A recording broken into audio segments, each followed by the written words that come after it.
déjà 7h02. On apprécie le temps à tout le monde. Oui, il est là. Il a parlé tantôt. All right. Bon, bien, bienvenue. Merci beaucoup d'être là, tout le monde. On est vraiment fiers d'avoir Étienne Marcoux avec nous, gradué du programme Ulysse Academy, un joueur qui était là au tout début. Right, Denis? Écoute, ouais, je vais renchérir là-dessus. Un gars qui a été le pionnier, je te dirais, la base du programme, E.T. a été là. Puis, ça a été dès le départ des années qui ont été fructueuses. Puis, disons que E.T. a eu son gros mot à dire là-dedans. Ça a été les gars qui ont été les premiers à prendre cette route-là, ce chemin-là, qui était inconnu de tout le monde à l'époque. Puis, qui a eu le guts et le courage de suivre ce chemin-là. Puis avec la qualité des individus et des joueurs de hockey qu'on a eu dès le départ, bien, ça nous a mis sur la map. On est encore là 13 ans plus tard. Puis je vais dire, si c'est le cas, c'est parce que ces gars-là étaient là dès le début. Et c'est tout un saut qu'ils ont pris, une chance vraiment. Si je ne me trompe pas, Étienne? Non, c'est sûr. Écoute, nous autres, à l'époque, là, c'était le midget 3, c'était pas mal la seule option. Là. Avant, quand on arrivait à cet âge-là, autour de 14-15 ans, c'était le midget 3. Puis, écoute, on était pas toute notre gang là, qui ont décidé d'aller à Ulysse. On était pas mal, on était une couple qui aurait probablement joué le midget 3 rendu là.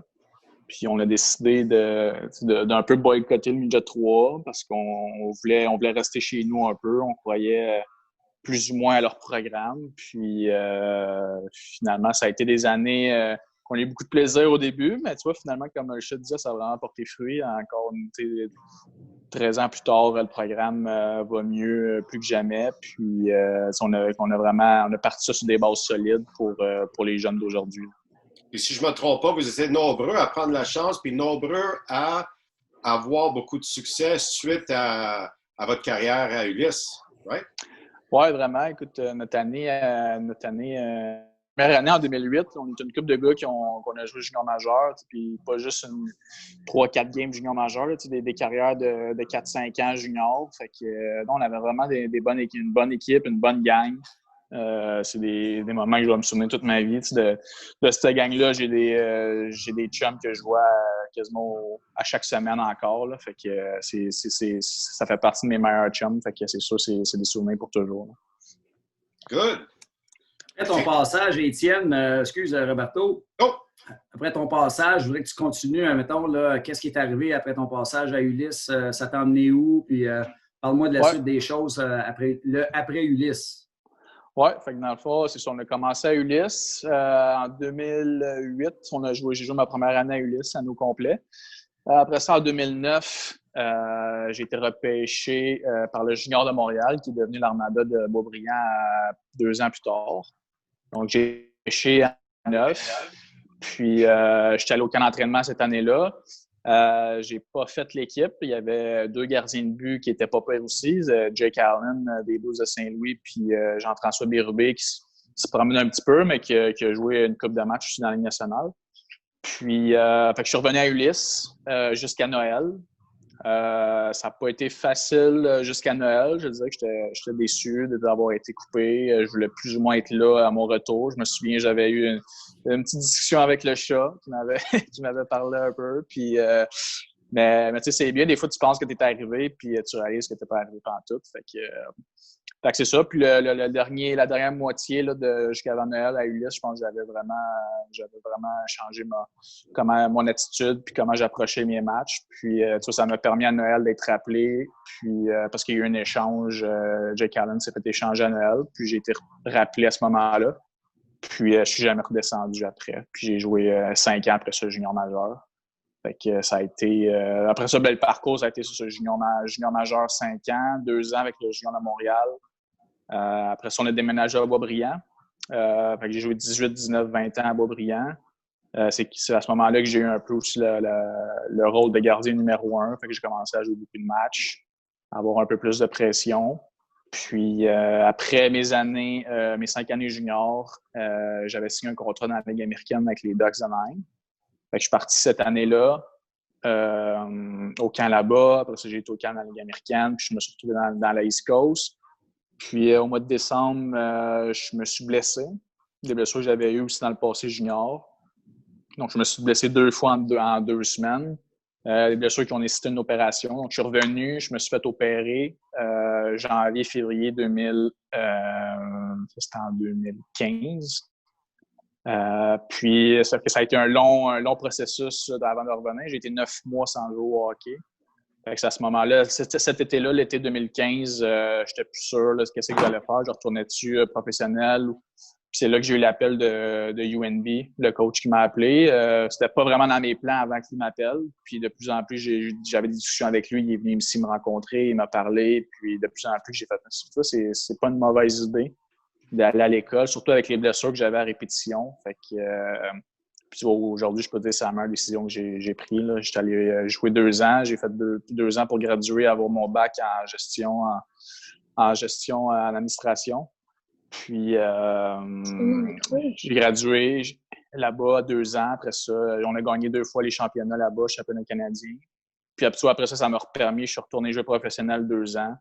Une année dans la East Coast, l'année dernière un peu avec le Rocket, puis dans la East Coast aussi. Puis, cette année, un autre tournage, je décide un peu d'arrêter la vie de hockey professionnel, puis plus m'installer à la maison avec la famille, puis commencer à travailler.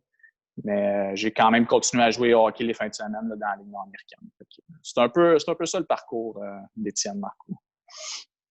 En parlant un peu de ton cheminement, de parler de blessures, de ne pas jouer, de ne pas être repêché, comment as-tu réussi à rester fort, positif, dans tous les ups, les downs, les hauts, les bas, les inconnus, incertitudes, vis-à-vis ce que tu vois autour de toi?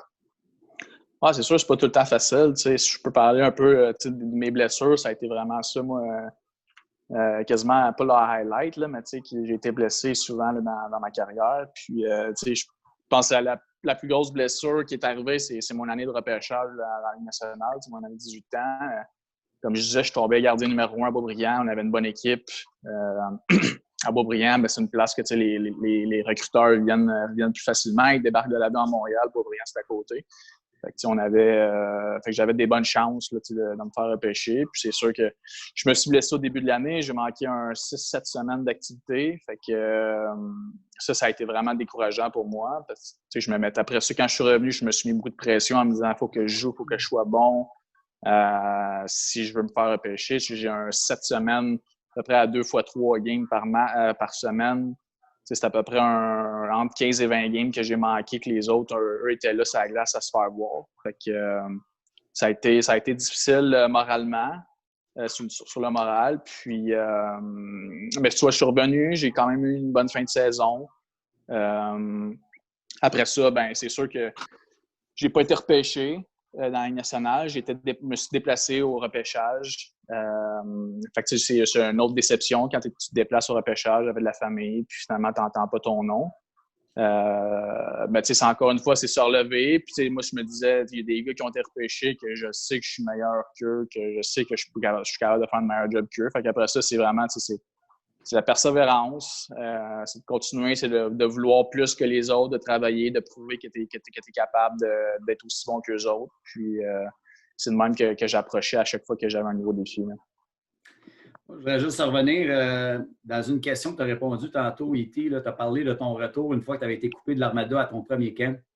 Ouais. Tu as dit qu'on s'était assis ensemble. Mais moi, je veux savoir, toi, personnellement, là, qu'est-ce qui a fait que tu as changement d'attitude, que tes performances ont complètement changé? Qu'est-ce qui s'est passé dans ta tête pour concrètement, là, si on veut expliquer à nos jeunes aujourd'hui, dire bien, voici une façon de procéder ou une façon de visualiser les choses ou un mindset que tu peux changer pour changer complètement tes performances. Je répète ce que tu as dit tantôt lors de la première question là, que je t'avais posée. Ouais. Tu as emmené ça sur le tapis. Puis je voudrais juste que tu élabores là-dessus un petit peu parce que c'est flou, mais en même temps, j'aimerais ça que tu emmènes un petit peu plus de lumière là-dessus.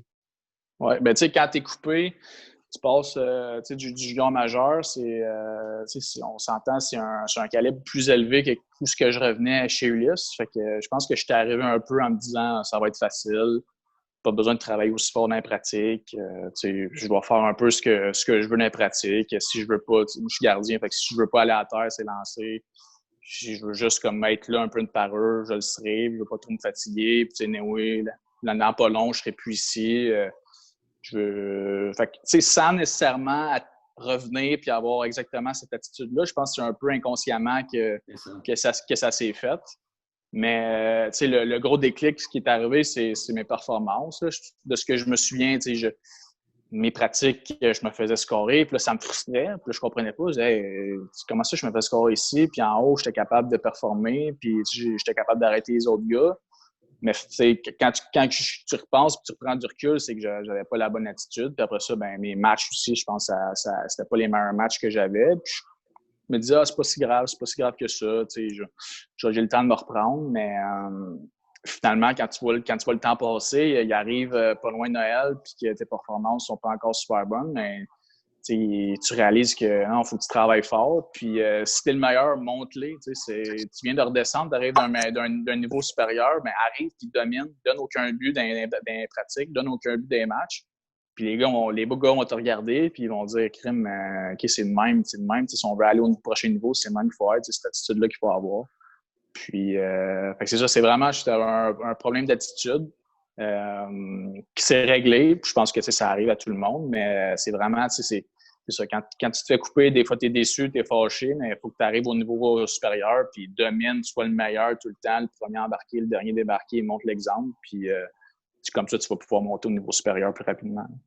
Si je résume ça en une phrase, c'est de dire, mettons, tu as réalisé que tu étais dans la zone de confort. Hein? Tu étais au-dessus des affaires un petit peu. Je pense que c'est un peu ça. Puis ça, c'est le piège des joueurs de hockey. C'est la minute que tu tombes dans la zone de confort où tu te penses au-dessus de tes affaires, là, c'est là que tu le sais, il y a du solide. Fait que ça, je pense que pour les gars, là, c'est une leçon qu'ils doivent retenir et prendre bonne note. Roberto? Exact. Tu as parlé de l'Université de Nouveau-Brunswick, UNB. Marco. Fais confiance. Ton expérience U-Sport, c'est quelque chose que peut-être pas imaginé quand tu avais 15, 16, 17 ans. Qu'est-ce qui t'a marqué au point de vue athlétique, académique puis social dans tes 2 ans à UNB? Tu sais, je dis souvent, là, c'est probablement mes 2 plus belles années de hockey à vie, là, tu sais, quasiment. Là. À part mon année passée avec le chat, c'est sûr. Mais non, tu sais, je veux dire, au niveau hockey, j'aurais pas pu demander mieux. Moi, au début, comme je disais un peu avant, là, je connais pas, dans le temps, on se fait 6 ans de ça. Je connaissais pas tant que ça le réseau universitaire. C'était pas aussi connu que ça l'est aujourd'hui. Puis moi, encore plus, c'est venir ici de Montréal, le réseau dans les Maritimes, je n'avais jamais vraiment entendu parler. Moi, j'étais allé jouer professionnel l'année d'avant. C'était plus dans mes plans vraiment. Fait que quand ils m'ont appelé, ça me tente-tu d'aller à l'école, jouer pour l'école, c'est quoi ça a l'air le calibre? Tu sais, j'arrive de nouveau professionnel, encore une fois un petit peu au-dessus de mes affaires. Mais fait que là, quand j'ai eu des discussions avec le coach, j'allais voir le roster un peu, c'est qui les joueurs qui jouaient là. Puis c'était tous des joueurs dominants junior majeurs contre qui j'avais joué, des gars que je connaissais, qui étaient rendus à l'université puis qui jouaient là-bas. Fait que ça m'a vraiment convaincu. Puis l'autre chose qui m'a convaincu sur le plan académique, c'est que en jouant junior majeur, on dit souvent que l'école, c'est important. J'ai continué à aller à l'école. Fait que moi, j'ai fait mon cégep pendant mes 5 années. Puis ça, ce qui m'a permis de pouvoir faire mon bac en seulement 2 ans à l'université. Habituellement, un bac, c'est 4 ans. Vu que c'était une école anglaise, moi, j'avais fait mon cégep en français. Tous mes cours, parce qu'un bac, dans le fond, c'est 20 cours 20 cours du programme, puis 20 cours un peu là, des choix des électifs qu'ils appellent. Fait que tous ces cours-là, ils ont pris mes données en crédit. Tous mes cours du cégep, dans le fond, m'ont servi pour l'université pour pouvoir me permettre de seulement jouer 2 ans puis graduer, avoir un diplôme en 2 ans. Fait que quand on dit que l'école, c'est important, c'est pas à cause du junior majeur qui t'est arrivé puis de lâcher l'école. Puis à moins que tu aies un autre plan de faire un DEP ou autre chose comme ça c'est autre chose. Mais si tu sais pas encore, c'est important quand même de faire tes cours. Niveau athlétique, ben c'est sûr, écoute, j'ai joué 2 ans, on a gagné 2 fois le championnat canadien. Ça a été incroyable, des expériences que j'oublierai jamais. Là. On joue au hockey pour gagner des championnats. Puis j'ai eu la chance de gagner 2 championnats de suite. La deuxième année à Fredericton, sur la glace de notre université devant nos partisans. Fait que ça a été vraiment, vraiment spécial. Sur le plan social, ben Écoute, ça a été c'est des amitiés là, que j'ai encore. Je pense à Francis Beaulier que je connaissais contre qui j'ai joué junior majeur, mais en arrivant là-bas, on a vraiment connecté les deux. Puis on se parle encore quasiment à chaque semaine, mais qu'on puisse se voir, on va se voir, c'est sûr. C'est pas loin de chez moi, ici à Mirabel. Fait que c'est sûr. Puis sur le plan, c'est vraiment l'expérience de fun. Ce que j'ai aimé du UNB, c'est que c'est un peu un mini campus, un peu comme qu'on voit aux États-Unis. Tu vis vraiment la vie de campus, tu rencontres les autres athlètes, tu vois comme il y a comme un building central où que tout le monde peut aller se rencontrer, faire un peu le devoir. C'était vraiment un peu la vie d'université. Tu as ton appartement, tu es toute seule, tu fais tes trucs. Fait que ça a été vraiment 2 belles années. Excuse-moi, as-tu remarqué une différence entre UNB et ton séjour dans le junior majeur dans ton développement pour devenir plus gentleman dans la vie? Bien, c'est sûr. Quand tu rentres junior majeur, tu restes un enfant, jeune adolescent. Là. Je rentrais, j'avais 15-16 ans, tu sors à 20 ans. Tu matures beaucoup durant ces 5 années-là, mais moi, ce que j'ai vraiment aimé la différence à l'université, c'est que, par exemple, junior, tu es repêché, tu t'en vas dans une pension, mais tu vis avec une famille, tu as des couvre-feux, tu es quand même limité dans ce que tu peux faire, tandis qu'à l'université, c'est vraiment, tu n'es pas laissé à toi-même, mais ce que je veux dire, c'est que tu as plus de liberté, tu es chez toi, il faut que tu te fasses à manger, tu es dans ton appartement, écoute, tu as des cours... c'est ça, exactement. Puis, tu sais, des fois, junior, puis moins junior parce que tu vas aller à l'école un peu, mais professionnel, c'est le côté que j'aimais moins, moi, c'est que quand tu n'as pas de match, le temps peut être vraiment long. Là, tu sais, quand tu es tout seul, puis que tu pratiques à 10 heures, puis à 11h45, tu es à l'appartement, puis tu as une journée à tuer. Des fois, ça peut être long, tandis qu'à l'école, tu vas à l'école tout le matin, on pratique en fin de journée le soir. Fait que des fois, tu as 3-4 cours dans la journée, tu arrives à la pratique, tu es fatigué, mais c'est pas grave, il faut quand même que tu show up, que tu sois là, parce que moi, j'étais avec un autre excellent gardien, Alex Dubois. Si t'es pas bon, il va mettre l'autre. Fait qu'il faut quand même que tu sois là. Puis le lendemain, il faut que tu te lèves à 7h, 6h30 parce que tu as un cours à 8h, tu as un examen. Fait que c'était vraiment de gérer ton horaire, de t'assurer que tu sois à temps, que tu sois à l'heure partout. Puis ça me prépare vraiment pour la vie après le hockey aussi. Si on parle du calibre de jeu aussi, je trouve ça important de le mentionner parce qu'on parle beaucoup de U-Sport, on parle beaucoup de NCAA. Puis au niveau du calibre de jeu, je pense que vous avez joué des games hors concours contre la Ligue américaine. Corrige-moi si j'ai tort. Puis, vous êtes capable. Je comprends que UNB, on parle du powerhouse au Canada, peut-être à l'époque ou proche de ça. Là. Mais quand même, c'est un calibre qui est très, très, très relevé. Oui, vraiment. Vraiment. Écoute, moi aussi, j'ai été surpris. Là, au début, je m'attendais à ce que ce soit le calibre pas trop fort. Puis quand je suis arrivé là, j'ai été vraiment impressionné. Dans la division que j'ai jouée aussi, dans les Maritimes, vous avez considéré comme la meilleure division au pays aussi. C'est la division dans l'Ouest, Maritimes, Québec et Ontario. Québec et Ontario jouent ensemble. Mais non, le calibre de jeu, écoute, comme tu disais, là, on est allé jouer... mes 2 années, on a joué contre des collèges américains, là, comme Boston College, Merrimack, des grosses universités dans le coin de Boston, puis on les battait ou on perdait par un but ou on annulait. On était capable de jouer avec eux autres. C'est sûr qu'on était un petit peu plus vieux qu'eux autres. Nous, c'était comme de 20 à 26. Ceux sont plus de comme 18 à 23, 24. Okay. Mais quand même, on est capable quand même de jouer avec eux autres. Puis ma première année, on avait joué contre le club de la Ligue américaine des Panthers qui était à Portland dans le temps. Eux autres étaient en camp d'entraînement. Fait que, c'est sûr qu'ils n'avaient pas leur équipe, leur vraie équipe. Nous, c'était notre vraie équipe, mais quand même, je pense qu'on avait gagné comme quelque chose comme 5-4 ou 5-3. Fait que, on était capable de jouer avec eux autres. Fait que c'est vraiment du bon calibre. Good. Roberto. Écoute, c'est très intéressant, je trouve, ton cheminement. Puis quand on parle vraiment du chemin le plus long, tu as tout touché. Fait que je te félicite là-dessus, E.T. Dans ton passage à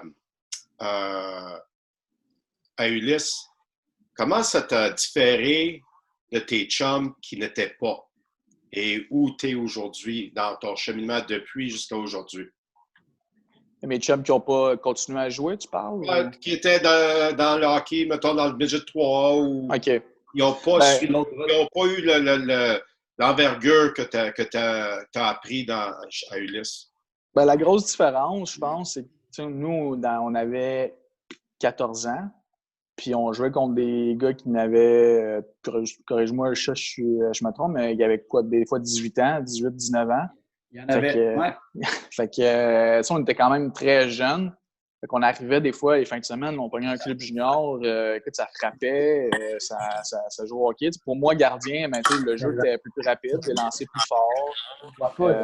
Fait que je pense que ça m'a préparé vraiment pour arriver junior après ça, puis pouvoir m'adapter plus facilement, je pense, à un autre niveau de jeu, que j'avais été un petit peu habitué avant. Tandis que on enlèverait au midget 3, mais midget 3, tu vas jouer plus avec ta catégorie d'âge.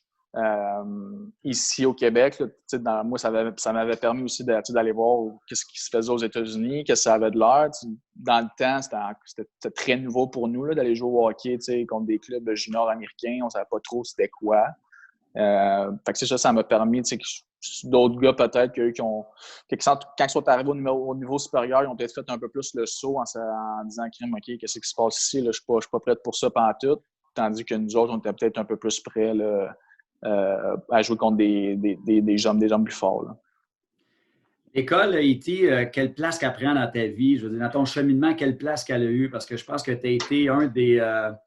tu as fini ton secondaire, ta première année junior, puis Dieu sait comment est-ce que c'est difficile d'étudier dans les juniors majeurs. Et toi, tu as relevé ce défi-là haut la main. Et c'est sûr que ça part d'une attitude. Cette attitude-là de vouloir réussir une voie académique, de vouloir, quitte à faire du hockey d'élite, mais d'être capable de performer à l'école aussi. D'où ça vient cette motivation-là, puis cette maturité-là, je te dirais, parce que ça prend de la maturité pour gérer le hockey de haut niveau avec des études aussi, en voulant réussir ses études. Ben, je pense que ça vient aussi un peu de nos valeurs familiales chez nous. Mes parents nous ont tout le temps dit à moi et mes sœurs, on peut faire ce qu'on veut au niveau sport, mais on va continuer à aller à l'école, puis nos performances à l'école, ils doivent pas, on doit quand même avoir un standard. Je pense que ça part de là. Puis même, moi, personnellement, j'ai tout le temps, quand je fais quelque chose, je veux pas le faire à moitié. Je pense que, j'ai tout le temps su que le hockey, à un moment donné, ça allait arrêter. Quand tu es plus jeune, tu penses jouer au hockey jusqu'à 75 ans, puis tu vas mourir en jouant au hockey, mais quand tu vieillis, tu comprends que c'est pas le cas, que ça peut arrêter pas mal plus vite que tu penses. Moi, dans mes plus beaux rêves, j'aurais pas arrêté de jouer au hockey à 25 ans. Mais des fois, la vie t'amène ailleurs, puis il faut que tu sois prêt à ça. Parce qu'on a tellement entendu d'histoires que les gars, ils ont signé des contrats, ils ont fait de l'argent, mais ils n'étaient pas prêts à ça, ils ne savaient pas quoi faire avec cet argent-là, ou il n'y avait pas d'éducation, ils ont tout flambé, puis ils se sont retrouvés plus grand-chose, pas grand-chose. Des histoires un peu tristes. Fait que moi, je me suis dit que je ne voulais pas que ça m'arrive. Puis, c'est ça, j'ai tout le temps voulu être prêt à mon plan B. Puis, quand j'ai commencé à jouer junior, puis là, je me suis blessé. De plus en plus, je me dis, OK, tu sais jamais, là, une blessure, ça arrive vite. Là. Tu joues au hockey, acheter sa glace à chaque jour. Ta carrière peut se mettre fin à chaque jour. Tu sais pas ce qui peut arriver. Fait que, tu t'en avoir un bon plan B, être prêt. Puis, c'est ça, l'école, ça a toujours été important pour moi. Puis, sans dire que je tripe école, mais j'aime ça apprendre, j'aime ça m'éduquer aussi. Fait que ça occupe quand même une bonne place là, chez nous. Okay. Il me semble que dans tout ce que tu fais, que ce soit hockey, que ce soit académique, sur l'aspect social, familial, puis aujourd'hui, carrière professionnelle, tu as l'attitude d'être un pro dans tout. Et j'imagine que tu as tout vu dans ton cheminement, dans le junior, dans le U-Sports, dans l'East Coast, la Ligue américaine. Tu as tout vu. Es-tu capable d'identifier peut-être 3 caractéristiques qui font qu'un pro va aller au prochain niveau? Parce que le prochain niveau, le saut est énorme. As-tu 3 caractéristiques qu'on pourrait passer à nos jeunes pour qu'ils soient capables de s'identifier avec ça et le travailler? Oui, mais une qui est drôle à dire, mais je pense qu'il faut un peu que tu sois, en anglais, on dit selfish, là, que tu penses à toi. Je pense que c'est une des grosses choses que j'ai remarqué, surtout rendu au niveau professionnel. Écoute, les gars pensent, dans la Ligue américaine, là, c'est la grosse différence que j'ai trouvée, par exemple, avec la East Coast. La plus grosse différence, c'est vraiment les gars, je pense, sont tellement près du but d'atteindre la Ligue nationale qu'ils pensent juste à leur propre personne. Ils sont prêts quasiment à atterrir l'autre à côté sans qu'ils sachent pour être le prochain rappelé. Là. Fait que c'est drôle à dire parce qu'on veut pas, on dit jamais à quelqu'un soit selfish, puis pense à toi, mais on dit tout le temps l'équipe en premier, mais d'une certaine manière, il faut qu'à un moment donné, quand tu arrives à ce niveau-là, que tu te dises, OK, sans faire plaisir à quelqu'un d'autre, non, je vais y aller, je vais prendre la place, puis c'est moi qui vais le faire, puis ça va bien aller, puis sans être confiant, penser à toi, faire les sacrifices pour toi, je pense que c'est une des bonnes caractéristiques. Faut que tu veuilles t'améliorer, il faut que tu veuilles être le meilleur parce que le hockey, c'est à travers le monde. Si tu ne travailles pas plus fort, lui à côté de toi va travailler plus fort, puis c'est lui qui va être rappelé ou c'est lui qui va prendre ta job.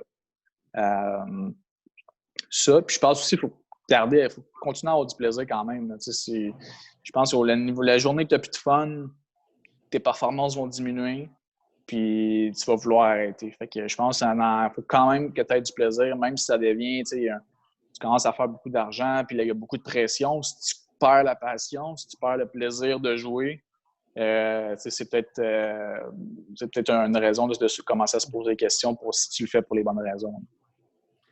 Écoute, ce que je retiens de ta réponse, 3 mots, j'ai entendu passion, éthique de travail, puis la détermination, ce que tu en parlais tantôt. Puis puis je ne veux pas me ramener ça à moi, là, mais j'ai un peu touché à la Ligue américaine aussi là, pour avoir joué 400 games là-dedans. Puis effectivement, tu as raison, ça devient une business. Hein? Fait que ta business, tu t'en occupes, mais il y a moyen de s'occuper de ça. Puis tu as utilisé le mot selfish, puis oui, c'est vrai. Mais en même temps, je pense qu'il faut que tu ramènes ça à l'intérieur d'un sport d'équipe, à ta personne, ce que tu peux contrôler toi personnellement. Hein? Fait que ça, c'est important que tu sois le meilleur joueur que tu puisses être à tous les jours pour que, justement, tu t'assures de garder ta place puis que le gars à ta gauche ou à ta droite, c'est pas lui qui va prendre ta chaise. Parce que là, on tombe dans une jungle au niveau professionnel, puis je pense que c'est un peu ça que je retiens de ta réponse. Là. Je pense pas de me tromper avec ça. Hein. Non, exactement. Puis, quand je dis, je pense que dans une équipe, dans la Ligue américaine, par exemple, si tout le monde pense un peu à eux-mêmes, si tout le monde travaille plus fort, chaque individu va se développer, va devenir meilleur. Puis, au bout de la ligne, c'est bon pour l'équipe. Au bout de la ligne, on veut tout gagner. Fait que c'est dans ce sens-là qu'on le disait. Ouais. Moi, j'aimerais ça qu'on... Adèle, donne-moi 2 secondes. Ouais, vas-y. On achève, puis je veux commencer à préparer. S'il y en a qui veulent poser des questions, au bas de l'écran, il y a un petit icône là, qui s'est marqué « Chat ». Mettez votre nom dans le chat, puis à la fin de notre question-réponse, on va retourner, puis on va vous laisser poser des questions directement à Étienne, OK? Donc, en bas, dans le chat, écrivez-moi oui, moi, quoi que ce soit. Puis on va vous mettre en ligne une fois que les questions sont terminées. OK? Et pendant ce temps-là, Roberto, moi, j'aimerais ça finir. On va changer un petit peu le flow de l'entrevue. Là. On va avoir des questions en rafale, E.T. Là. Je veux que tu me répondes ça de façon spontanée, sans trop réfléchir. Let's go! Des phrases courtes, on y va. C'est en rafale. OK? Ta plus belle qualité comme joueur de hockey? Je pense que tu es un bon teammate. Un bon teammate, OK? Ouais. Ta plus belle qualité comme individu? Généreux. Généreux? Ouais. Ton plus beau souvenir à Ulysse? Écoute, je pense tous les moments passés. Moi, comme je disais, il y a 5-6 gars là-dedans qui sont mes meilleurs chums qu'on se voit à chaque fin de semaine quand on peut. Fait que moi, d'avoir pu vivre ces années-là avec mes chums, ça a été vraiment des moments spéciaux. Mais s'il y a un moment, par exemple, une game à Ulysse, là, que je vais tout le temps me souvenir, c'est vraiment la game qu'on a joué au Joe Louis contre Little Caesar. Ça a été vraiment c'est une game spéciale. Tu as 14-15 ans, tu joues une game dans l'aréna des Red Wings de Détroit, c'était spécial. On avait joué 2 games, hein, E.T.? Contre Little Caesars? Oui, 2 games. Est-ce qu'on avait perdu les 2 games? C'est le gars, François. Juste moi, je travaille ta mémoire, là. Juste... écoute, je pense que la première, ça avait mieux été que la deuxième. Ouais. Quel game t'avais gaulé, toi? La première? OK, on jase. Je vais juste être sûr. OK. Bon, la prochaine est bien facile, Étienne. Ton meilleur coach à Ulysse. Pierre Pelletier. C'est ça, je le savais. Non, mais, ta plus belle journée dans le hockey, E.T. Ta plus belle journée dans le hockey. Ma plus belle journée dans le hockey. Je te dirais que mes 2 fois qu'on a gagné à UNB, ça va être difficile à battre. Mais sinon, il y a un moment que je vais tout le temps me rappeler. J'étais au camp des Ducks en Inde. Puis le camp de recrues venait de terminer. Fait que là, on était la première journée du gros camp, que les gros joueurs arrivaient. Puis là, ils ont séparé le camp en 3 équipes. Puis, fait que j'arrive le matin, puis je me ramasse dans la même équipe que j'étais Getzlav, Terry, puis Jonas Siller. Puis, cette pratique-là, je me suis fait percer. Là, ça a été... Je me souviens, Getzlav, il est venu me voir, puis il m'a tapé sur le casque, puis il m'a dit « Lâche pas le kid », mais j'étais comme... Puis, il scorait, puis je me suis dit « Crème, je suis triche de ce côté-là, en plus », puis il score quand il rit de moi, ça n'a pas de bon sens. Mais non, c'est un moment que je vais tout le temps me rappeler, là. OK. Ton idole de jeunesse? Mon idole de jeunesse, gardien de but, ça a été José Théodore longtemps. José Théodore, Marc-André Fleury. Ça a été avec ce gars-là que j'ai grandi pas mal. Ouais. Roberto, as-tu quelque chose à rajouter, Roberto? Ah, ben oui. Là, Raphaël, pre-game meal, qu'est-ce que tu aimes manger avant le game? Puis combien de temps avant? Tu vois, ma routine, mettons, je me lève, c'est 2 œufs, jambon, toast. Puis ça, j'ai un morning skate. Je reviens, je dîne vers midi. Souvent, ça va être des pâtes. Des petites pâtes rapides. Je fais une sieste à peu près. Mettons, la game est à 7h30, je vais me coucher un petit 2 heures, d'1h30 à 3h30. Je me lève, je prends une petite collation, une petite bartente, une pomme, puis je m'en vais à l'aréna pour 5h30. Après la game, t'es-tu à te déshabiller vite ou tu prends ton temps? Je suis assez rapide. Ouais, je suis assez rapide. Ton rituel pre-game à l'aréna? J'ai pas vraiment de rituel. La seule chose que je peux dire, c'est que je commence tout le temps à m'habiller le côté droit. Ça veut dire que, par exemple, quand j'embarque dans mes culottes, ça va être ma jambe droite. Je vais mettre mon pas à droite. Puis après ça, à la glace du Ligue nationale, j'ai une couple de petits gestes que je fais là, pour un peu visualiser. Puis après ça, j'embarque. Mais je suis pas trop superstitieux. Un peu, on va faire le lien avec la famille. Quand tu jouais, tu regardais-tu des estrades de voir ton papa? Ouais, j'ai tout le temps... quand je sais qu'ils sont là dans le warm-up, j'essaie tout le temps des spotter, mon son. All right. L'autre affaire, je vois en arrière de toi, à ta droite, je vois le petit coin là, des beaux meubles avec des... On va faire la promotion. Là. Ouais, c'est ça. Fait que ça, c'est un peu ton Hall of Fame avec tous tes chandails et tout ça? Ouais, c'est ça. Je peux-tu, si je change la caméra de côté, je vais pouvoir vous montrer un peu plus. Là. Ouais, c'est mon père qui m'a fait ça, il m'a donné cadeau pour la maison puis pour mettre tous mes trucs. Fait que non, je suis bien, je m'en content. J'ai comme un casier un peu mes cannes nationales avec les chandails, les photos, les casques, un coin plus Ligue américaine. Même truc, c'est plus East Coast, les casques, UNB, des belles bagues, puis un coin plus junior, puis m'ont fait un gros cadre un peu aussi là, avec toutes des photos là, qui ont été prises au courant de ma carrière. Fait que, ouais, lui, on le voit, ce cadre-là, au complexe JC Perrault. Ouais. Il en a fait faire une coupe. Écoute, on connaît la valeur des bagues pour les champions de la Coupe Stanley. As-tu une idée combien ils valent tes bagues à UNB? Je ne sais pas combien ils valent, mais pour vrai, j'ai été surpris. Là, je peux les montrer. Là. Ils ont fait pour vrai des belles jobs. Là. Ils sont quand même assez grosses. Puis ça, c'est ma première qu'on a gagnée en 2016. Celle-là ici, je ne sais pas si vous voyez bien. Ouais, comme ça, à cette distance-là, c'est bon, c'est vrai. Wow, sharp. Wow! Ça, c'est la première, ça? Ouais, la première. Fait que là, tu vois, il y a mon nom marqué avec mon numéro 93. Université de Nouveau-Brunswick. Puis l'autre côté, c'est comme la plaque qu'ils mettent sur la coupe quand tu gagnes. Puis la deuxième est un peu plus grosse. Ah ouais. Ah ben ouais, attends. Ouais, tu portes pas ça à tous les jours, hein? Non, c'est ça. Fait que, tu vois, j'ai Marco ici, mon numéro encore. Puis, l'autre côté, notre fiche qu'on a eue cette année-là. 37-3, si je vois bien? Ouais, c'est ça. 37-6-3, ouais, exactement. 6-3, wow. Ouais, puis tu vois, je pense qu'on était rendu 1, 2, 3, 4, 5, 6 coupes là, en haut de UNB. Fait que... Hey. Écoute, en voyant ces deux bagues-là, il me reste juste une chose. Peux-tu te demander ton adresse, savoir où tu habites? Ah ouais, c'est ça. Je te dirais ça, mais qu'on ait fini l'appel. Exact. Fait que là, je veux juste rappeler au monde, si vous voulez poser une question, je peux la diriger vers vous pour que vous puissiez le faire de vive voix. Il y en a quelques-uns qui m'ont envoyé des questions par le chat. J'en ai une question ici. Le meilleur joueur contre qui tu n'as jamais joué et qui a scoré sur toi?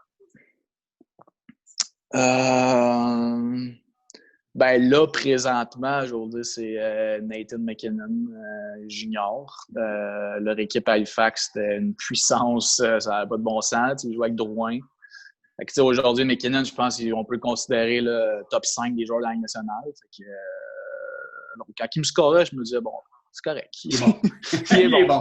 Ouais. Cool. Attends, j'en ai une autre ici. Un instant. L'influence que Ulysse a eue dans ta vie, ton passage à Ulysse.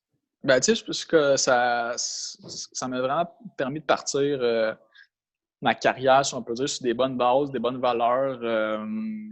J'ai pu rester chez moi en jouant au hockey à un haut niveau. J'ai pu aller à partir de la maison. Comme je dis, j'ai resté dans la même école, avec ma même gang de chums. Fait que je pense que, tu sais, quand tu es dans un bon environnement, ça te permet de performer, puis d'avoir du fun, puis de jouer au meilleur de tes capacités. Puis, en même temps, ben, c'est sûr que, tu sais, Ulysse, c'est un peu l'école, l'athlète-élève. Fait que ça m'a permis aussi de comprendre que l'école, ça allait être important, qu'il fallait pas lâcher l'école parce qu'on avait une passion pour un sport, que peu importe combien de temps qu'on allait jouer, on allait avoir besoin de notre secondaire, d'un cégep ou d'un DEP ou d'université. Fait que ça m'a permis vraiment de comprendre l'utilité que l'école pouvait avoir pour moi là, après le hockey. Dans ta carrière actuelle, dans une grande entreprise comme Bell, est-ce que tu trouves que les caractéristiques d'un joueur d'équipe sont importantes et d'un compétiteur? Oui, vraiment, parce que c'est drôle, parce que quand j'ai passé une entrevue chez Bell, l'expérience que j'ai, au niveau du travail, j'ai pas vraiment d'expérience, j'ai joué au hockey toute ma vie, mais tu sais, ce qu'ils recherchaient, c'était vraiment ça, ils ont aimé que j'ai joué au hockey toute ma vie, mais tu sais, parce que où ce que je travaille en ce moment, on est une équipe de 6. Fait qu'on travaille sur les mêmes projets. Fait que, ils ont pu voir que j'ai tout le temps, au jouer au hockey, on est en équipe. On travaille ensemble, on a les mêmes buts. Au hockey, c'est de gagner la coupe, un championnat. Au travail, c'est d'arriver à faire les objectifs de la compagnie qui nous donnent en début d'année. Puis, quand tu réussis à faire tes objectifs, ben, tu as un bonus pour la prochaine année. Fait que, c'est comme tout le monde travaille dans la même direction. Tout le monde veut faire bien. Pareil comme au hockey, tout le monde veut gagner. Tout le monde, si tu gagnes, ben, tu as des chances de te faire recruter, de te faire voir. Les recruteurs aiment des équipes gagnantes. Fait que, tu sais, au début, je pensais que ça allait être vraiment différent, mais il y a quand même des similarités là, frappantes d'un côté business puis le côté sport hockey. On a François Paquette qui a une question. Attends un instant. François, es-tu là? Oui. Vas-y. Je voulais savoir, ça va être quoi ton rôle l'année prochaine comme entraîneur à Ulysse Academy? Je vais m'occuper un peu des gardiens. Je pense pour toutes les catégories. J'ai bien hâte, ça fait longtemps que je veux commencer le coaching, mais avec le hockey, quand j'étais souvent à l'extérieur, je ne pouvais pas vraiment m'impliquer comme je le voulais. J'ai tout le temps voulu revenir à Ulysse, c'est quelque chose que je voulais vraiment faire. Puis de pouvoir redonner ce que j'ai vécu dans mes années, c'est important pour moi. Puis en même temps, ça me permet de rester dans le hockey parce que le hockey, ça me manque quand même aussi. Là, c'est pas évident de faire un gros changement comme ça. Fait que non, j'ai bien hâte en espérant qu'on puisse recommencer à jouer au hockey plus vite que tard dans la situation qu'on est. Mais non, je vais m'occuper des gardiens de but, puis je vais aider là, dans les équipes qui ont besoin d'aide. Écoute, moi, sincèrement, il y a un cliché dans le monde du hockey qui dit « Nomme-moi un bon goaler, moi, nomme-moi un bon coach. » Puis, je profite de l'occasion de te dire merci, tu as fait de moi un bon coach parce que j'ai eu un bon goaler. Puis, j'ai été en début de carrière. Quand je t'ai eu, j'ai eu la chance d'avoir la qualité de gardien de but que que tu nous as emmenés à l'époque, puis que tu as finalement là, transporté ça les années successives qui se sont suivies après ça. Puis sincèrement, pour moi, là, je tiens à dire devant tout le monde, là, mais si j'avais un top 3 à faire des joueurs qui m'ont passé entre les mains, que j'ai eu la chance de coacher, puis j'inclus même mon année à Shawinigan, que junior majeur, on a quand même des joueurs de qualité, tout ça. Tu es dans le haut de ma liste, CT, puis je tiens à le dire devant tout le monde parce que sincèrement, j'ai eu la chance de te côtoyer 1 an et demi. Puis connaissant l'individu, la personne, puis le joueur de hockey, puis surtout l'étudiant aussi, là, tantôt, j'ai ramené ça un petit peu, ce que tu as fait comme effort au niveau du junior. Puis je sais, pour avoir coaché là à Shawinigan, ce que c'est quand tu finis ton secondaire dans un junior majeur, là, on va dire une affaire, si tu n'as pas de la maturité, puis si tu n'as pas de la détermination, là, tu ne passeras jamais au travers, puis tu l'as fait haut la main. Fait que pour moi, là, ça fait juste confirmer le genre d'individu qu'on a eu la chance d'avoir dès le début du programme. Puis vous avez été la base de ce programme-là. Puis sincèrement, ça a été la plus belle base qu'on aurait pu avoir. Puis si aujourd'hui Ulysse tient debout encore, c'est parce qu'on a eu une base solide, puis tu en fais partie, puis tu en es la pierre angulaire de ça. Puis c'est pas parce que tu es le fils de François Marcoux que je dis ça. C'est vraiment la vérité. Puis à quelque part, là, pour moi, ça a été un privilège de t'avoir. Je tiens à te remercier parce que je n'ai pas eu vraiment la chance de faire des feedbacks de même, ces choses-là. Puis les années s'écoulent, puis on voit. Ce que j'aime, c'est qu'on voit on a la chance de voir nos anciens qui reviennent, où ce qu'ils sont rendus, qu'est-ce qu'ils ont fait comme cheminement, quelle route qu'ils ont pris, ça les a menés où, tout ça. Puis pour nous autres, dans ce cas, Ulysse, quand on fait le constat d'Étienne Marcoux, là, c'est wow, bravo. Tu es rendu bientôt un père de famille avec ta propre maison. Tu as un job tu joues encore au hockey, tu reviens chez nous à Ulysse. Pour nous autres, là, c'est en tout cas. Moi, là, t'avoir eu comme ancien un ex-coach, là, j'en suis très, très, très fier. Puis j'ai hâte de travailler avec toi l'an prochain. Puis les anciens, on avait toujours hâte que vous reveniez. Puis t'en fais partie dès l'an prochain. C'est une excellente nouvelle pour le programme. Merci mon chat. C'est bien gentil. Ah, mais je te dis, je te pense sincèrement. Donc, un gros merci. Merci. Une question de Scott. On va le mettre sur unmute. Un instant, ça ne sera pas long. Vas-y, Scott. Salut, Étienne. Sais-tu si ton kid, c'est un gars ou une fille? Ça va être un petit gars. Il va s'appeler William. William, qui est dû début juillet. Ça s'en vient très vite. Good. Denis, faisais-tu partie des choix, non? Benny, non. Denis. Essaye de parler à SP, là. On avait pensé chat. D'autres, on nous appelle les Denis Drolet à l'aréna bientôt. Là, fait on va arrêter ça là. Exact. Ah ouais, SP, let's go! Quoi, Étienne? Moi, je suis un qui a suivi Étienne beaucoup avec François. On a fait des voyages aux États partout. J'ai vu un gars passionné de jouer au hockey, puis toujours travaillé, toujours disponible. Puis Étienne, on a tout le temps des joueurs à aller voir jouer.